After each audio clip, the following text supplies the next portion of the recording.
ठीक है, आइए प्रश्न देखते हैं डीआई का। इसमें ये जो इन्फॉर्मेशन है, बार चार्ट जो दिया है, इसमें हर प्रोडक्ट दिया है। जैसे 4 प्रोडक्ट है, पीपीई किट, सैनिटाइजर, मास्क और वाइन। 4 प्रोडक्ट में 2 डिस्काउंट अवेलेबल है। यानी पीपीई किट पर पहली डिस्काउंट 10% है और दूसरी डिस्काउंट 20%। यानी हर एक प्रोडक्ट पे 2 डिस्काउंट अवेलेबल है। सैनिटाइजर पे भी 2 डिस्काउंट है, पहला छूट 12.5%, दूसरा छूट 10%। मास्क पर भी 2 छूट है, पहला 5%, दूसरा 12.5%। और वाइन पे भी 2 डिस्काउंट है, पहला 20%, दूसरा 10%। इस तरह का इंफॉर्मेशन दे के आपसे क्वेश्चन पूछा है, यदि सैनिटाइजर का अंकित मूल्य का पीपीई किट से अंकित मूल्य का अनुपात 5:6 है। यानी जो सैनिटाइजर है इसका मार्क प्राइस और पीपीई किट का जो मार्क प्राइस है एमपी, उसका रेशियो है 5:6। दोनों वस्तुओं के एसपी के बीच अंतर भी दिया है। इन दोनों वस्तुओं के एसपी का अंतर है 450 रुपये। तो पूछ है दोनों के अंकित मूल्य का अंतर क्या होगा, यानी जो रेशियो है इसका अंतर क्या होगा, ये क्वेश्चन है आपका। तो आप कहोगे देखो सर, एमपी और डिस्काउंट के थ्रू हम एसपी पे चले जाते हैं, हम डिस्काउंट एमपी पे देते हैं।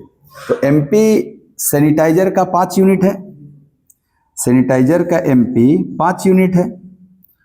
और सर ये पीपीई किट का एमपी 6 यूनिट है। तो ये एमपी का रेशियो है। अगर हम एमपी पे डिस्काउंट दे दें तो एसपी बन जाए। ठीक है, एक बात बताइएगा, सैनिटाइजर पे पहला छूट 12.5% है। अगर आप किसी वस्तु को 12.5% छूट पे बेचेंगे तो 87.5% में बेचेंगे। यानी 1/8 डिस्काउंट देंगे तो 7/8 पे बेचेंगे आप। तो एमपी का जो एसपी का जो रेशियो बनेगा, क्या वो सैनिटाइजर को मार्क प्राइस जो 5 है, ये पहले 7/8 में बिकेगा।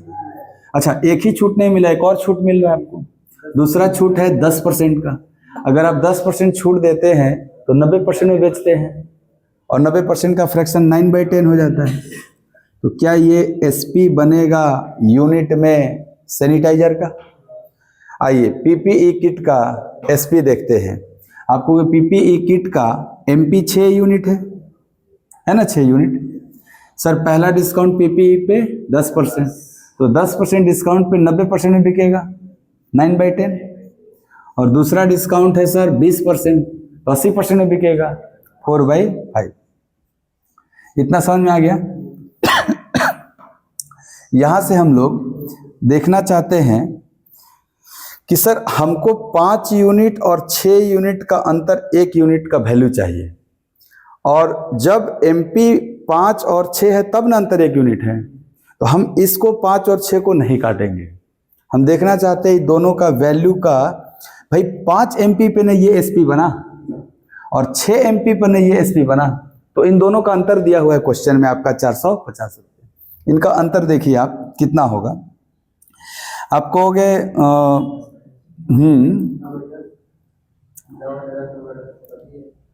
ठीक है, बट हमें अंतर से तुलना करना है। अगर आप यहाँ काट करके छोटा कर दीजिएगा और वहां से 1 यूनिट जो निकालिएगा, वो जरूरी नहीं कि इस यूनिट के बराबर हो। नहीं समझे बात? भाई इतना एसपी और इतना एसपी का अंतर दिया है, और आप कह रहे हैं कि हम छोटा कर देंगे उसके बाद अंतर देखेंगे, तो वैल्यू चेंज ना हो जाएगा। इसलिए आप जो है उसी का अंतर देख के डायरेक्ट आप यहाँ पे 1 यूनिट का मान निकाल दीजिए। देखते हैं कितना हो जाएगा। आपको देखो दोनों का अंतर लिखना है हमको। 9/10, 9/10 दोनों में कॉमन है, तो सर इसका अंतर लिखना है, तो हम क्यों ना जो कॉमन है उसको बाहर निकाल लें, 9/10। तो यहाँ क्या बच जाएगा, 7×5 35/8, 35/8 माइनस 9×6 = 24/5। घटाते हैं 35 का 5 गुना 175 और 24 का 8 गुना 192। तो आपको पता है कि अंतर हमेशा पॉजिटिव लिया जाता है, बड़ा में से छोटा घटाया, तो माइनस के चक्कर में नहीं पड़ना। 175 में 192, 32 16 3 19, 175 में 192 घटेगा तो आपको 9/10 गुणे 17/40, यानी सर इतना का मान आपको दिया हुआ है। कितना दिया है रियल में? 450।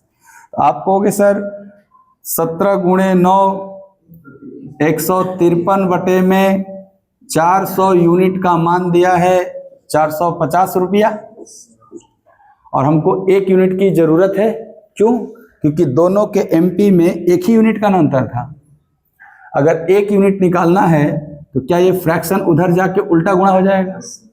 तो 450 गुणे 400 बटा में 153, 17 और 9 से बना था तो 9 से कटेगा ही 17 बार में, 9 से 50 बार में, सही है। 5 चौके 20,000 बटे में 17, इसका डिवीजन होगा तो कितनी बार में जाएगा? कोई ऑप्शन नहीं मैच कर रहा है? हाँ,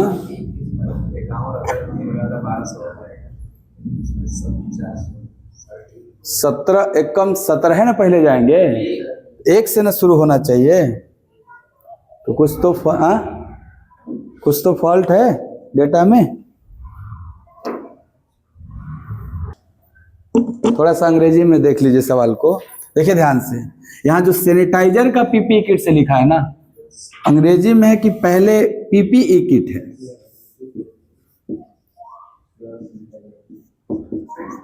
इसके बाद यहाँ पे सैनिटाइजर है, तब तो सब कुछ ना उल्टा हो गया। यानी कि जो ये 5 यहाँ था, यहाँ क्या होना चाहिए? 6, और यहाँ क्या होना चाहिए? 5। ऐसे हो जाएगा। ये भी रेशियो क्या हो गया आपका? 6:5। और अब करेंगे तो भी 9/10 तो कॉमन होगा ही, लेकिन 6 सते 42 बटा में 8, थोड़ा छोटा कर दें, 21 बटा में 4। इधर यह देखो 5 5 कट जाएगा, खाली 4, 16 5 बटा 4, ठीक है, 45 बटा 40। उल्टा होके 40 बटा 45। अरे समझ बात? तो काट लेंगे 10 बार में, 40 गुणे 10 आंसर क्या हो जाएगा? 40। थोड़ा सा ऑर्डर गड़बड़ था हिंदी में, वहां सैनिटाइजर से पीपीई किट लिखा था, बट एक्चुअल में क्वेश्चन था पीपीई किट के अंकित मूल्य का अनुपात सैनिटाइजर से है 3:5। सेकंड सवाल 50 नंबर इसका। आपको वाइन का एमपी और पीपीई किट के एमपी, अंकित मूल्य मतलब एमपी से 25% कम है। इसका मतलब सर यहां से हम एमपी का रेशियो निकाल लेंगे, एमपी का रेशियो निकाल लेंगे। किसका किसका? सर पहले वाइन का है और फिर पीपीई किट का है। कितना है? 25% कम, यानी ये 100% पे 75%, क्या है 3:4 है एमपी का रेशियो? बोलिए। ये जो पहली लाइन लिखा हुआ है कि वाइन का अंकित मूल्य पीपीई किट के अंकित मूल्य से 25% कम है, अर्थात वाइन का एमपी पीपीई किट का एमपी का रेशियो 3:4 होगा, तभी ना 25% कम कहलाएगा। ठीक है, इन दोनों वस्तुओं के एसपी का योग है 2520 रुपया, यानी इन दोनों वस्तुओं के एसपी को जोड़ने पे कितना होना चाहिए? 2520। तो क्या 7 यूनिट का मान 2520? नहीं, वो एमपी है। एमपी है 3, एमपी है 4, तो एमपी का ना योग 7 हुआ, और हमको चाहिए किसका? एसपी का। तो जब हम एमपी पे डिस्काउंट दे के बेचेंगे तब ना एसपी कहलाएगा। तो हमको डिस्काउंट दे करके देखना होगा कितना एसपी बनेगा। वाइन पे डिस्काउंट कितना कितना था? 20 और 10, 2 को डिस्काउंट है। तो आप कहोगे 3 का 20% डिस्काउंट यानी 80%, 4/5, और 10% डिस्काउंट मतलब 90%। तो ये तो एसपी वाइन का होगा, प्लस पीपीई किट का भी एसपी चाहिए। तो इस पे डिस्काउंट कितना है? 10 और 20। तो आप कहोगे सर ये भी 10 मतलब 90%, 20 मतलब 80% होगा ना? क्या दोनों में ये 90% 80% कॉमन है? तो जब बाहर ले लेंगे तो केवल 3 और 4 जुड़ जाएगा 7, इसका योग होगा 9 चौके 36 बटे में 50 कॉमन होके 7, इसको जोड़ेंगे तो यानी सर इसकी वैल्यू क्वेश्चन में दे रखा है कितना सर 2520 रुपया। खैर देखते हैं प्रश्न क्या है। यदि दुकानदार को वाइन पर 10% हानि हो जाए और पीपीई किट पर 20% लाभ हो जाए तो सीपी का रेशियो बताओ। हम एसपी के मदद से ही सीपी पे जाएंगे।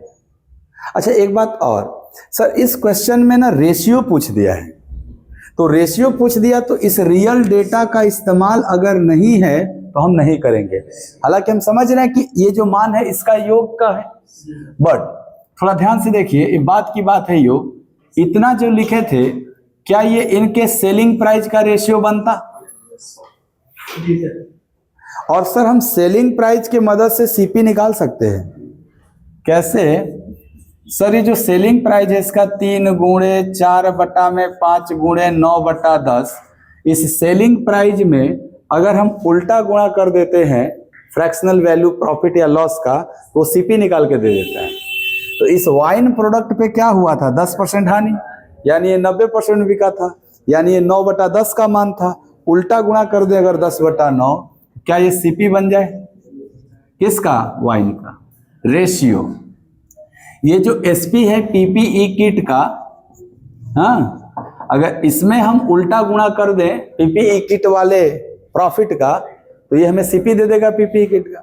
20% प्रॉफिट का मतलब 120% में बिका होगा, 6 बटा 5 में बिका होगा, उसका उल्टा गुणा कर दे 5 बटा 6, ये भी सीपी निकाल के दे देगा। और चूंकि मुझे रेशियो ही निकालना था इस प्रश्न में, इसलिए यही से काम कर लीजिए। आपको वे 4 बटा 5 9 बटा 10, 4 बटा 5 9 बटा 10 कॉमन है, कट जाएगा। और सर 5 से ये वैल्यू एक बार में, ये वैल्यू 2 बार में, 3 से 3 बार में, 3 से 2 बार में, 2 से 2 बार में, और 3 से 3 बार में। इधर भी क्या बचा? 2, इधर भी क्या बचा? 2, और 2 से 2 कट जाएगा तो इधर भी कुछ नहीं उधर भी कुछ नहीं, यानी 1:1 ना। एक बार सही से काट लीजिएगा, सब कट जा रहा है ना, तो जवाब क्या हो जाएगा? 1:, है ना आपके पास पहला ऑप्शन। यानी दोनों का कॉस्ट प्राइस क्या था? सेम था, एसपी का। और निकालना किसका है? एमपी का। यानी कि सर एमपी पे डिस्काउंट देते हैं तब ना एसपी बनता है, और एसपी का रेशियो पता है तो हमको पीछे आना पड़ेगा, उल्टा गुणा करना पड़ेगा। तो देखिए सैनिटाइजर के एमपी से अनुपात निकालना है वाइन का। आप कहोगे सर पहले वाइन फिर सैनिटाइजर, वाइन का डिस्काउंट किधर दिख रहा है? 20-10। आप कहोगे वाइन का एसपी कितना है क्वेश्चन के हिसाब से? 7। तो सर 7 में उल्टा गुणा करेंगे ना 20 और 10 के फ्रैक्शन का, तो 80%, 4 बटा 5 का उल्टा 5 बटा 4, 90%, 9 बटा 10 का उल्टा 10 बटा। तो ये वाइन की क्या बन जाएगी? एमपी, क्योंकि उल्टा गुणा कर दिए हम डिस्काउंट। सैनिटाइजर का सर डिस्काउंट कितना कितना है? 12.5 और 10, और सैनिटाइजर का यहाँ पे कितना एसपी दिख रहा है? 4। आपको 4 में उल्टा गुणा करेंगे 1/8 यानी 7/8 यानी 8/7, है ना। अच्छा एक चीज और नोटिस करो, अब यहीं पे फॉल्ट पकड़ा गया। सर ये 7 अगर इसमें आया होता तो कट गया होता, और रेशियो थोड़ा ठीक ठाक ऐसा दिख रहा है आपको, इसलिए जो अंग्रेजी में था कि सर ये वाइन के जगह सैनिटाइजर, और इस सैनिटाइजर के जगह वाइन। तब देखो अब करेक्ट कैसे होगा आपको, यानी शुरू वाला सैनिटाइजर लिखना है तो सैनिटाइजर पे ये जो था ये 7 में ना गुणा होगा, तो 7 में गुणा हो जाएगा किसका? 8 बटा 7, एगो और है 90%, 10 बटा 9 अनुपात। 4 में किसका गुणा होगा? सर ये 80% है तो 5 बटा 4, और इंटू 10% है तो 10 बटा 9। अब देखो ये पूरा पूरी कैंसिल, और ये 4 से 4 कैंसिल, और 7 से 7 कैंसिल, यहाँ 8 बचा और यहाँ 5 बचा। क्या ऑप्शन में है? 8 5 सर है। तो ये थोड़ा सा अंग्रेजी वाला फिर से सही था और हिंदी वाला गड़बड़ था। एमपी उमपी इस सवाल में देखिए 52 नंबर में क्या कर रहा है कि पीपीई किट और वाइन का एक साथ पहली छूट, मास्क और सैनिटाइजर का एक साथ दूसरी छूट से कितना अधिक है। तो कुछ बताया ही नहीं ना कि परसेंटेज में ही बता दो या रुपया में बता दो, बट दिए गए 4 ऑप्शन के हिसाब से हमको टिक करना पड़ेगा। तो आप कहोगे सर पीपीई किट और वाइन का एक साथ पहली छूट, क्या पीपीई किट का पहली छूट 10 है और सर वाइन का पहली छूट 20 है, तो 10 और 20 को एक साथ देखा जाए तो आप 30 बोल दोगे, क्योंकि सर क्वेश्चन में कोई एडिशनल जानकारी नहीं कि दोनों का बेस सेम है। 2 परसेंटेजेस डायरेक्ट तभी जुड़ते हैं जब उनका बेस सेम होता है। क्या पता पीपीई किट का एमपी कुछ और हो और वाइन का एमपी कुछ और हो, तो डायरेक्ट कैसे जोड़ सकते हैं आप। बट क्वेश्चन में कोई जगह भी नहीं दिया है, कांट डिटरमिन वगैरह दिया ही नहीं है, तो डायरेक्ट सोचिए सिंपल एकदम 10 20 30 हो जाएगा ये। चलिए दूसरा किसको एक साथ लेना है, मास्क और सैनिटाइजर का सेकंड डिस्काउंट ना, तो मास्क का सेकंड डिस्काउंट 12.5, सैनिटाइजर का सेकंड डिस्काउंट 10, तो ये दोनों एक साथ ले लेना होगा मुझे, 12.5 और 10। तो ये कितना हो गया, इन दोनों को देखते हैं तो 30 और ये वाला 22.5, ऐसा। तो सर वो उससे डायरेक्ट दिख रहा है कितना ज्यादा है, 7.5। भाई जो 30 है वो 22.5 से कितना ज्यादा दिख रहा है, 7.5 दिख रहा है। क्या वो ऑप्शन में मौजूद है, फिर लगा देंगे इसमें, बट ये सवाल ऑथेंटिक नहीं है, लेकिन दिए गए ऑप्शन के हिसाब से हम यही टिक करेंगे। कितना 7.5 का अंतर दिख रहा है ना आपको, तो वही बोल दे है कितना अधिक है, बस सिंपल।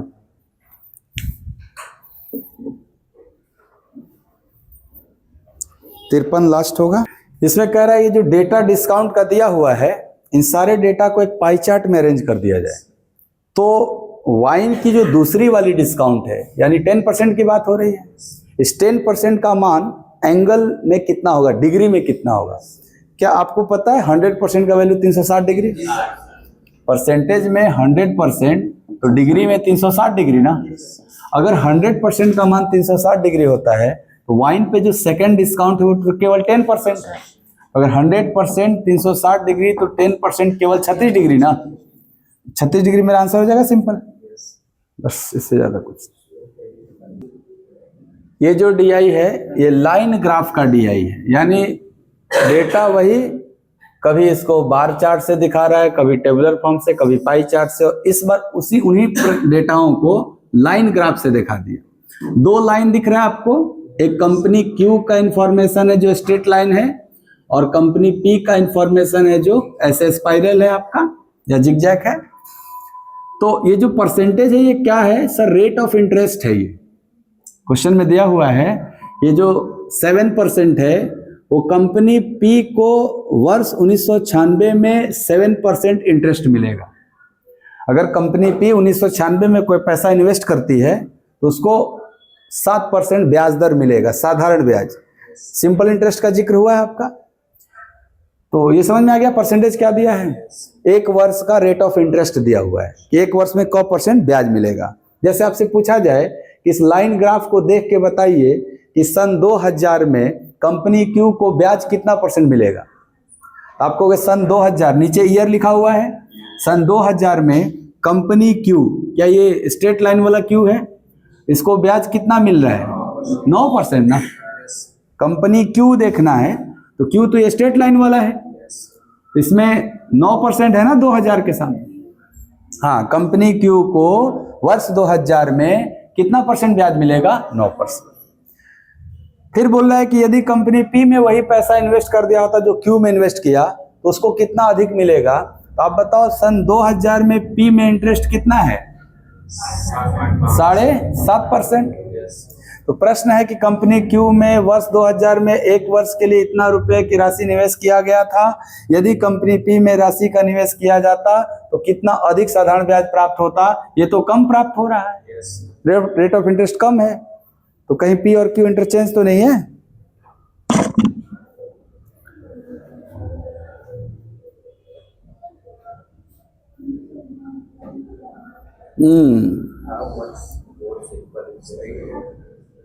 ठीक है, तो यहां अधिक लिख दिया है, नहीं, ये जो बोला है कितना अधिक प्राप्त होगा, क्या ये आपको ग्राफ देख के लग रहा है कम प्राप्त हो रहा है, कितना 9 से 7.5, 1.5 कम है ना। अगर 1.5 कम है तो देखिए 35 का 1.5 गुना अगर किया जाए तो 15 गुणे 5 75 और 15 तिया 45 7 52, 5250 आपको ऑप्शन में दिख रहा है।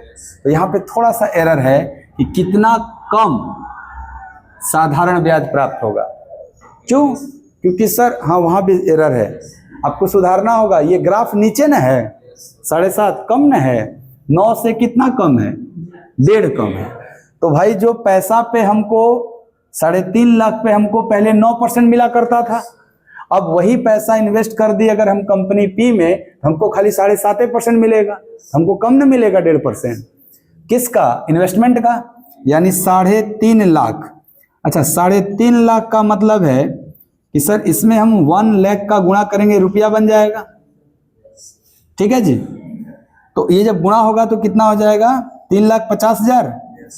यानी सर जो मैंने इन्वेस्टमेंट किया था क्या वो 3,50,000 रुपया था? और इस इन्वेस्टमेंट में कंपनी क्यू हमको 9% ब्याज देती थी, लेकिन कंपनी पी तो हमें केवल 7.5 ब्याज देगी। तो क्या कंपनी क्यू की तुलना में पी हमें 1.5% कम ब्याज देगी?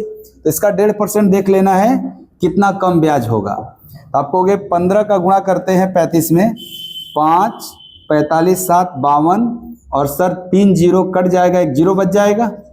क्या 5250 रुपया कम प्राप्त होगा मुझे ब्याज? तो कम वाला केस था, सुधार लीजिएगा, अधिक नहीं था, कम था।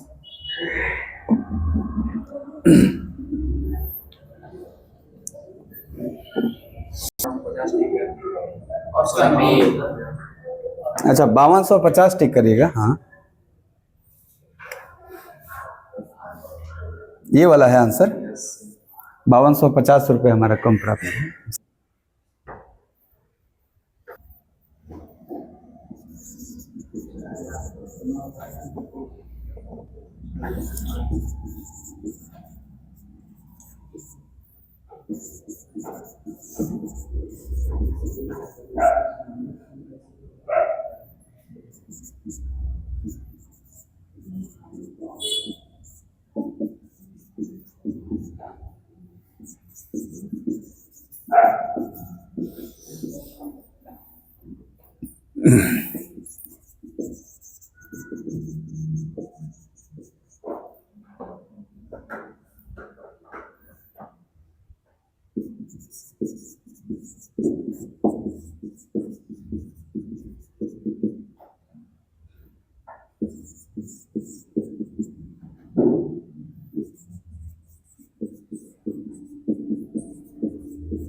ठीक है, सवाल समझ गया ना?